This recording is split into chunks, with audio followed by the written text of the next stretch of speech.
The Honest Garage Podcast, where real shop owners tell real shop stories. Today on the Honest Garage Podcast, we're talking with a shop owner who literally grew up in a tire store, watched the industry shift around him, and now has to balance two worlds, being the tire guy the West Valley has known for decades and running modern full-service repair shops that pay the bills. Our guest today is Marcus McFall, owner of McFall Tire and Auto Repair in Goodyear, Arizona. McFall Tire and Auto started in the West Valley back in 1994 when Marcus's parents, Cliff and Karen, left a big national franchise and opened their own independent shop so they could actually serve customers the way they believed was right. What began as a local tire and mechanical shop has grown into two locations serving Avondale, Goodyear, and the surrounding communities. Marcus is second generation. He was the kid putting tires away in the back, learning the business on the fly, and eventually managing a high-volume store, while most people his age were just figuring out how to clock in on time. When a former franchise location his dad had once sold went out of business, Marcus tracked down the landlord, reopened it under the McFall name, and over time bought out the family memberships so he could become the sole owner of two growing stores on an uptrend. Today, McFall Tire and Auto is no longer just a tire store. Tires are still a big part of the story, but most of the revenue now comes from general mechanical work, with tires acting as the front door, the way people discover the shop and start a relationship that leads to long-term service and repair. Marcus spends time at industry symposiums and is part of a tire buying group, constantly comparing notes with other shops on how to keep tires competitive while still running a healthy, ethical business. On top of that, McFall Tire and Auto has become known locally for stepping up when people really need help, partnering with others in the community to donate repairs to drivers in tough spots, and backing that family business label with real action. In this episode, we're going to dig into what Marcus has learned going from the owner's kid to the owner himself, how he thinks about the mix of tire versus mechanical work, what he's seeing as he talks with other shops across the country, and how you build standards and culture in a business that has 1 foot in the tire world and 1 foot in full service auto repair. Marcus, welcome to the Honest Garage Podcast. How are you today, sir?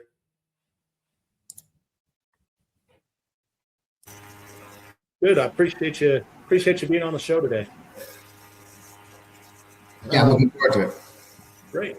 So we ask everybody an easy question when we get started, just to warm everybody up. So what's the car that brought you into the automotive industry? What's the one that had you excited when you were a kid and hooked you on this?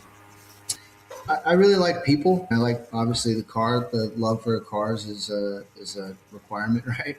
But I really like people. I like solving problems, and I like solving problems that help people. I mean, that was the excitement for me when I got to do that. I love that. Somebody in the industry that's excited about the people side of the industry. I think there are a lot of techs in the industry that are excited about the cars and wish that they never saw people. It's nice to get the other side of that perspective, man. Yeah, it can be tough at times, right? We all know that. Absolutely. But take us back a little bit for the people who might have skipped over my intro a little. Tell us what it's like being a second generation owner, growing up in the parent shop, reopening the closed location. How'd you get to where you are here? Like what you talked about, I started at my dad's shops when I was about 12 years old, just getting in the way, getting pushed out of the way. And then when I was 15, I got on payroll at 15. If I wasn't playing sports, I was at the shop putting tires away because that's all I could really do. And then graduated to the flat repair station. So I was just patching tires all day long until I was strong enough to mount tires, and then got into kind of small mechanical stuff and oil changes. And that's as far as mechanical, being a technician, that's as far as I went on that. I was more interested in the people and the business side of it. Gravitated towards the upfront and started service advising and managing pretty young. We had a couple locations, and then one of them got sold, as you mentioned. But yeah, just basically, I feel like I just made the best of an opportunity that was created for me, and which I really enjoyed, and I went from there. I love that, man. Tell me a little bit about the transition from it being Cliff and Karen's business to Marcus's business, and now you're steering the ship. What was that transition like? How did you handle the second generation Passover that some of our listeners are probably dealing with themselves?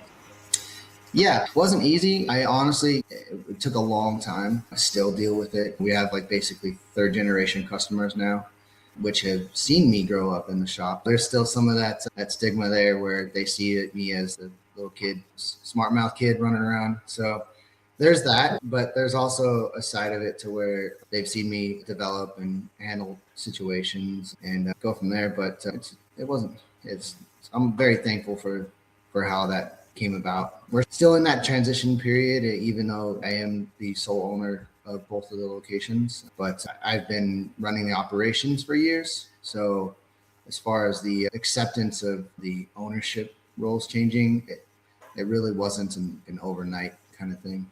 Yeah, and that stuff always tends to take time, and I think that in everybody's mind, and part of why I wanted you to tell that perspective is, I think everybody's mind when they hear the story feel like it's a clean cut, and they think it's like fast and easy. And I think the more that the second generation, third generation shop owners realize the transition is going to take some time, there's going to be bumps along the way, but it's still an incredible opportunity. Yeah, it is. And there's no playbook for that. As established as we were, as established as my parents were in the industry, there was no real clear avenue to make that happen. It took a long time to figure out this is going to work for them, but not me, and vice versa. So it's a tough thing to do, but and there's everybody's situation is different, I'm sure.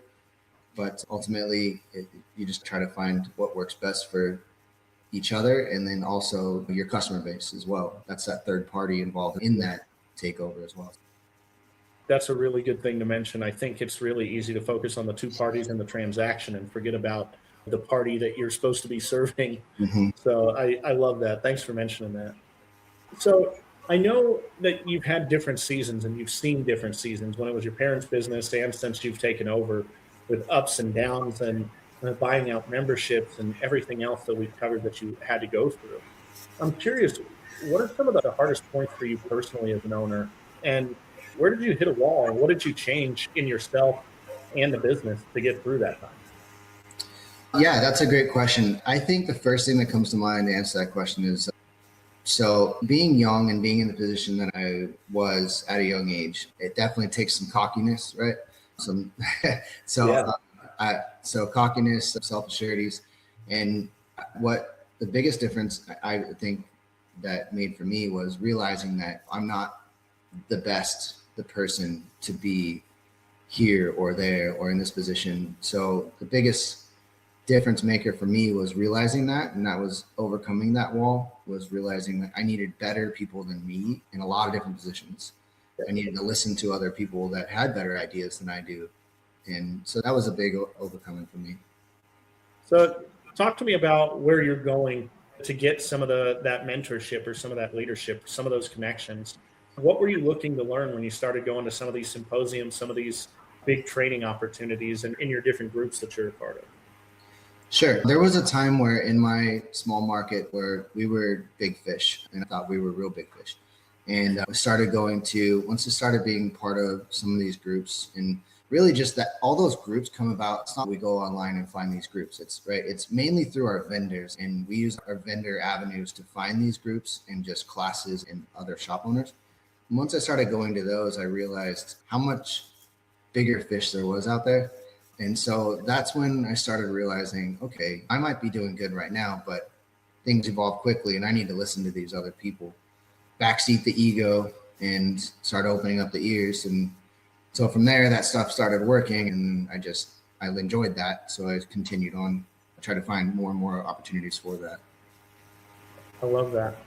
And I know that you've been on both sides from our prep call. You said like you were more tire focused and then it was more auto repair and then more tire and you're constantly back and forth. And that means you've got to be back and forth in these groups too, getting advice from two different sides of the automotive repair world, if you will. How do you determine what advice works for you in your business? And what have you learned from the conversations on each side of the aisle, from the tire side and then the auto repair side? And how do you apply those? You got to find what works best for you. I go to these events that are tire events, and then I go to basically just shop owners events that are more geared towards mechanical shops. And it's interesting to see where the mechanical shops are missing opportunities on the tire side, and the tire shops are missing opportunities on the mechanical side. And it's just a lot of times I find that they're trying to be so good at what they're doing that they're not realizing that they could do something else additional and open up their avenues for revenue. That's what I find from them. Yeah, it sounds like being on both sides really helps you stay thinking outside of the box and less in a silo and in kind of a wind tunnel situation. Does that sound fair? Yeah, definitely. Again, talking to and being open-minded, talking to more and more people and being open-minded and giving them your feedback and then listening to their feedback about your feedback, it really opens up gives you some breathing room to do both sides. Yeah, and when you're doing both, your standards, your KPIs, your numbers look different than everybody else's, right? Because you're in both worlds. And so talk to me about how that works when it comes to setting your standards in the shop, training your team, and how you determine where your numbers need to be and what advice you'd have for people who are listening that might be in the same boat where they feel like they don't fit into a coaching group mold necessarily. Sure. I don't really feel like I fit into those molds very often. So I do have to pick and choose and stick to my plan, what I go into it and what I'm looking for anyways. But KPIs are interesting because even like finding a shop management system was very difficult because you have these shop management systems that are geared towards mechanical and the majority of the shops in the country use them. And then you have the tire side where those systems don't really even allow for inventory management, gross profit management, and tracking and analytics on the tire side and also integrating with your vendors at the same time. So it's a lot of homework, a lot of research on that stuff. But you might have, like my shops, I have guys that are very tire experienced, and I have guys that are very mechanical experienced. And what we've done is created an environment, a team environment. It's very important. One guy doesn't lose sales or commissions, compensation for handing over a ticket. It's really a team-driven thing. So everybody has their specialties. So it's really hard. That kind of eases some of the hiring difficulties. If you're looking I need a guy that knows tires, but I really need a guy that can sell service. You don't have to find that person that's a utility guy. You can find a person that can do either or and train them in the other. So that's key. So my shops are 6 bay shops each. They're about 7 miles apart from each other, which is close enough but far enough away. And last year in 2025, we had just under 9,000 invoices, just under 9,000 cars out of 6 bays, right around 20 total employees, 16 techs, including general services, JGSs, tire guys, whatever you call them. And only about 21 to 23% of the revenue was tires. So even though we look like a tire shop, that really helps with the marketing because customers are constantly searching for tires. So it's an organic way to get customers' interest. Yeah, no, I'm glad you brought that up because I want to hear from your perspective. What's the way that you think of how you're blending the tire side and the auto repair side in your shops, and how are you seeing that be successful? Because, like we mentioned just a little bit ago, you've seen heavy tire focus and heavy auto repair focus, and you've gone both directions. Tell us about where you're at now and why. Sure. Yeah. Coming from a large national franchise, growing up in that where the focus was tire units, to push the tire units, the more tires you do, the better. That's where your sales are. And then we hear this constant saying that there's no money in tires. There is money in tires. And more importantly, there's opportunities in tire sales. We slowly started focusing more on mechanical repair, got a little bit too heavy in that. So then we started seeing our car count dip. So with oil changes, your customers are cyclical with oil changes in their returning schedules. So tires are the same way. If we have a down quarter in tire units, we started noticing a down the following year. That same quarter was a down unit in car counts. Started refocusing on our tire sales, getting more competitive with the big names. And yeah, maybe the margins are smaller, but we create more opportunities and more return customers, which brings the mechanical repair and more. Again, I keep saying the word opportunities, but really that's what it is. Talk about how you're using tires as that front door, that way in to create an opportunity. What is it that you're doing when you're selling tires that's making those tires an opportunity? You're establishing a relationship with the customer, right? Being an independent and surrounded by big name companies, when you get that chance to get in front of a customer, have a conversation with a customer, they're looking to see, first of all, if they feel comfortable with you, and they're also seeing if you're competitive, right? If you can offer what they can get anywhere. So getting that opportunity, getting that chance to show the customer that, hey, you don't know my company name, you've never heard of it, or maybe you've seen it a couple times, but yeah, our prices are just as good, if not better, and maybe you like us a little bit more. And so now that is stuck in the customer's mind to where, oh shoot, my brakes are making noise. Oh yeah, I think I remember being at McFall Tire and noticing that they were talking about brakes to another customer that was in our showroom. And so that's stuck, that muscle memory. So hopefully you can get those next chances. Yeah, I think from the marketing perspective, for those of the listeners out there that have listened to a few episodes by now, I run Honest Mechanic Marketing. And I think that we can talk all day about a lot of different marketing opportunities, but thinking outside the box inside your shop and using tires as a way to get your foot in the door, stay top of mind with customers is one of those things that's not brought up in marketing conversations hardly ever. And using a service or a piece of equipment or something else that you can sell to stay top of mind is so valuable. It's so unique. What have you seen since you've really started approaching tires in that way with your business? How has it changed the numbers for you? Sure. If I look at year to year being a little more tire focused, a little more tire competitive, I'm seeing maybe lower margins on the actual tire deals. If you break them out separately, the margins, yeah, lower than the previous years, but units are up. Let me back up on the margins. What you can do now is once your units come up, then you can go to your vendors and say, hey, look, put me on a program where if I hit these units, I get some back end money at the end of the quarter to make up that gross profit towards the end of the segments of the year.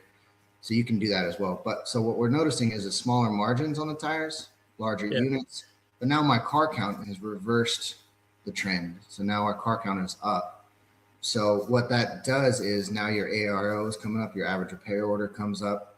So it's what I hear across the country is on the tire side of it, your average repair orders are basically are so reliant on the prices from the manufacturers on the tires. So on the tire side, shops are looking at average repair orders as price of tire. How many tires, how much dollars can we get? On the mechanical side of it, it's add-on services. Depending on how you approach that on your flushes and stuff, we're not big on those. You got to find the happy median there. But if you're moving more tires, your ARO, your margin may get smaller at first, but now once you start that cycle again of bringing those customers in, now you have those opportunities to get the mechanical side of it, which your ARO comes up, your margin per ticket comes up, and it's just once you get that train rolling, it's a lot easier to keep it flowing once you get it going, and it's easy to get into it. I love that. It's like a loss leader strategy in marketing without the loss, because you're still making margins on tire. You're bringing people in for what they need. You're helping people. It sounds like a really solid marketing approach that is being drastically underutilized across the country. Yeah, there's obviously skill to it. There's a lot of knowledge to it, but it's a much easier avenue to get into. If you're not doing it already, it's a much easier avenue to get into to create car count and opportunities than would be, hey, we don't do European vehicles. Now I'm going to go find a European technician and try to go find me some European cars. It's just an easier avenue if you're not doing it already to create some more opportunities. Absolutely. So one of the things I want to do is give you the floor for a little bit as a second generation owner. And I know that there's a lot of shop owners who are listening that are either taking over the family business or trying to grow from one store to two the way that you have.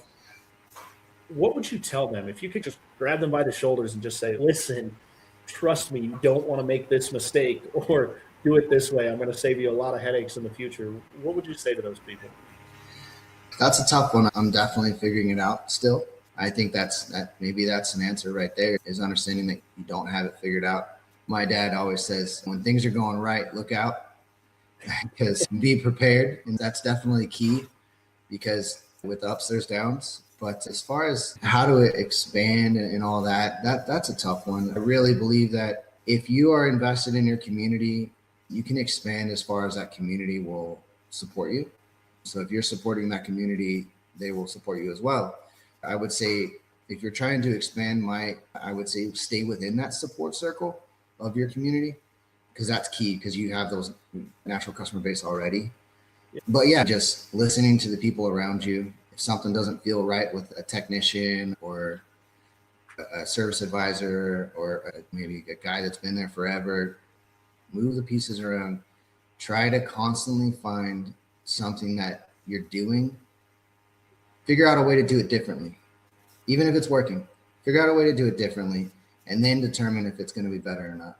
Because if you're always looking for a way to find something to do differently, then you're constantly evolving, which is what you have to do to stay alive as an independent out here. Yeah, absolutely. I've heard the business philosophy. I think I'm probably going to misattribute this to Gary Vaynerchuk, but evolve or die is a business strategy. You kind of have to keep evolving. But I love that concept, and I love that you brought that forward. You touched on something, though, that I thought was really important about investing in your community. And I'm curious, what are some examples that you're putting in place with your shops where you are investing into the local community? And how have you built up the support circle around you that you talked about? What are some ideas you could share? Again, I'm fortunate because we've been in the community for so long and we've built those relationships by sticking to our values, just doing what's in the best interest of the customer. So that grows that support from the community. But some other things that we do is we're involved with the local PDs, the municipalities. So we try to do as much as we can with the cities, little leagues, schools. And about 10 years ago, I went to a school. It was one of my kids' schools. And I realized that some of the educators were having a hard time affording some mechanical repairs, their vehicle repairs. And so I went to the school and said, hey, what if we put together a program quarterly where we do a drawing and we help an educator out? And so we just do an evaluation. And sometimes that means a brake job that we have $100 or $200 in cost or what have you in it, but could be a large bill to that person. And we just take care of it. I think small things like that aren't necessarily monetarily costly to the shop, but is a huge value to the members in the community. That spreads word of mouth like wildfire. Get involved with the schools, the little leagues. Just make sure that whatever you're doing is around you. It's not kids sports team that plays out of state and stuff like that. If you get involved with the police departments, the fire departments, the cities, those are really the heartbeat of your community, and that spreads well. So that's worked really well for us. We also do, fortunately, we have a spring training around here in Arizona. So we do get involved in one of the ballparks here that hosts the Cincinnati Reds and Cleveland Guardians. So that's a big deal to us. And also like the graduations are held there. So that's an opportunity for us that maybe some other shops don't have, but it works well for us. And it seems like you're probably thinking, wow, that's so expensive. Through those tire programs, my vendors pay for all of that through purchases. I would say communicate with your vendors, your parts suppliers, and start throwing your weight around a little bit to say, hey, look, I need help on buying this tire machine. I'm trying to get into tires. I got to buy $10,000 worth of tire equipment. Go to O'Reilly's or whatever your parts, Napa or whatever your parts supplier is, and say, hey, look, help me out with this. We'll do a buyback program.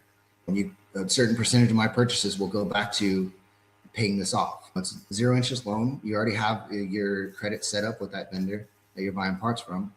Lean on them to grow your business. So that's something that's really been crucial to us. It helped us out a lot as well.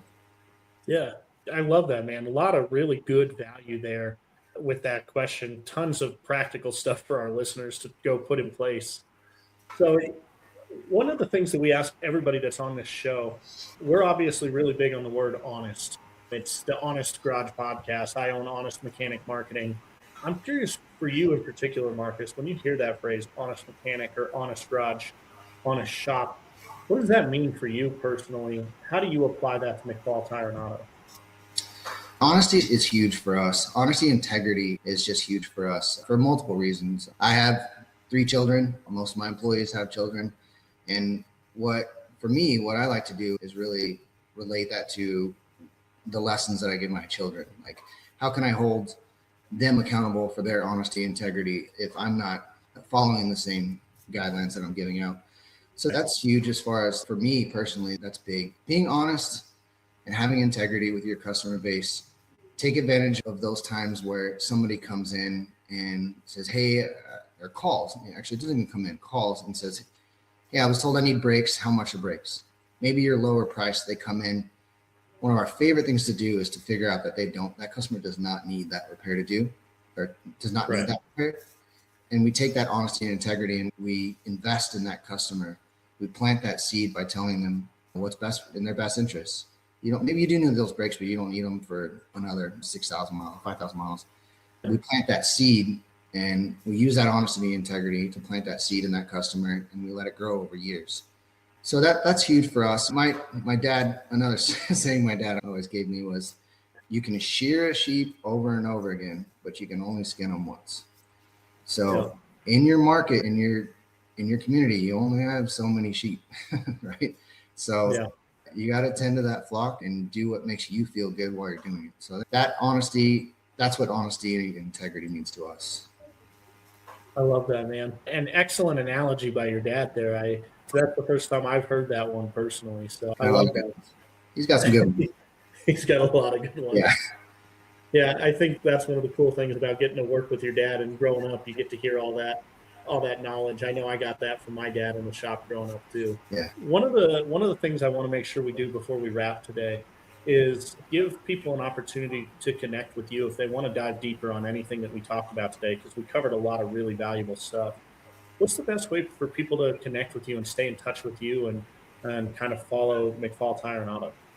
Sure. I mean, if you're an Instagram person, you can reach out to us through Instagram, McFall Tire. If you're not, which I'm not really a big Instagram guy either, and we do have Facebook as well, you can give me a call at the shops, McFall Tire, Goodyear in Avondale, Arizona, or you can email me it's all spelled out, McFall Tire and Auto @gmail.com. And the and is A&D. I'm always on that. I'm here for you. And again, like I said, one of the best things that ever happened to me was talking to people from across the country. So I would love to hear your feedback to help myself as well. Yeah, absolutely. And thank you for opening up like that. I think that's great. And for anybody out there listening, that there's tons of value that Marcus has. We only have a limited time on the show, so we can't dive into every piece of knowledge that he has to share, everything he's interested about, but well worth the connection point to Marcus, and definitely take him up on that. He's a great guy. I just want to say thanks again, Marcus, for taking the time to be with us on the show today. It's been an awesome conversation. We got to cover a lot of cool stuff, and I'm excited to hear how many people reach out to you and want to dive deeper on some of the tire strategy stuff we got into. So, yeah, thank you, sir. Thanks for having me on. I look forward to watching more of your episodes. Yeah, thanks, man. And on that note, for our listeners out there, if you did get value from the conversation, please share it with another shop owner and subscribe and connect with us on social media. Just stay engaged. We love doing this show, and it's fun to put it out there. And leave us a review on the show. It helps more people find us. And for more resources about marketing or help for auto repair shop marketing or anything like that, always feel free to reach out to us at honestmechanicmarketing.com. But just, again, one more big thank you to Marcus, and thanks to all the listeners out there. And as always, keep it honest in the garage, everybody.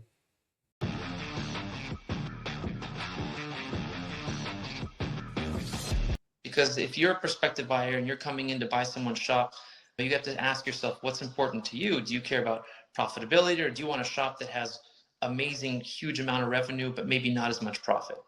Having that capacity does give you a lot more flexibility. And I think it just makes it much smoother too. People get sick. That's another thing. People want to go take a half day because their kid has a performance after lunch. And I feel great saying, hey, you know what, Jose, take the rest of the day off. No biggie. We've got people to cover it for the rest of the day. It's not going to kill us. It's not going to hurt us too bad.